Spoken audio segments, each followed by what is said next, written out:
থাকায় সহনীয় পর্যায়ে সকল মশলার দাম স্থানীয় পর্যায়ে। মশলার দরদাম জানতে সৈয়দপুর বাজার থেকে সরাসরি যুক্ত হচ্ছেন আমিরুল বাপ্পি। বাপ্পি, ঈদকে সামনে রেখে কোন কোন মশলার চাহিদা বেড়েছে জানাবেন, আর জানতে চাই কেমন দামে বিক্রি হচ্ছে মশলা।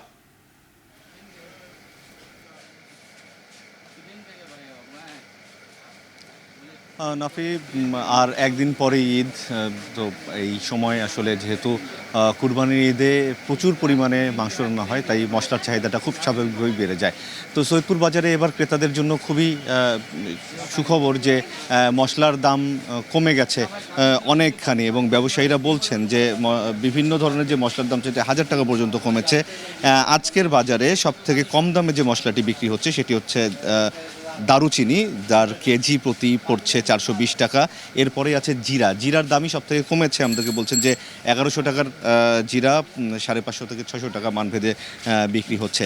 আর সব থেকে বেশি দাম এই মুহূর্তে যে মশলাটি সেটি হচ্ছে ছোটো এলাচ, যেটির দাম সবসময় আসলে বেশি থাকে। এটি মানভেদে বিক্রি হচ্ছে 3800 থেকে 5000 টাকা পর্যন্ত।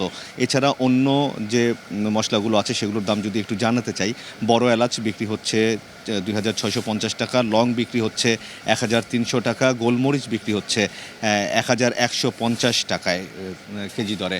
এবং যেহেতু আর একদিন পরে ঈদ, চাহিদা বেড়েছে আর ক্রেতারা আসেন সাধারণত। আমরা এর আগের বছরের অভিজ্ঞতাগুলোতে দেখেছি যে আজকে সন্ধ্যার পর থেকে শুরু করে আগামীকাল সারাদিন এই ক্রেতাদের ভিড়টা থাকবে। বিশেষ করে মশলার যে বাজারগুলো, এগুলো হচ্ছে সে একদম শেষ মুহূর্তের কেনাকাটা, যেহেতু তাই শেষ মুহূর্তেই আসলে ক্রেতারা আসেন এইখানে।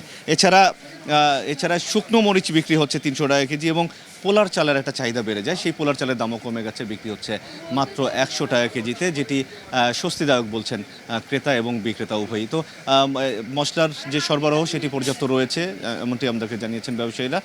এবার ঈদটি নির্বিঘ্নেই কাটবে বলে আশা করছেন তারা। তো নাফি, এই ছিল আমার কাছে সৈয়দপুরের মশলা বাজার থেকে সবশেষ অবস্থা।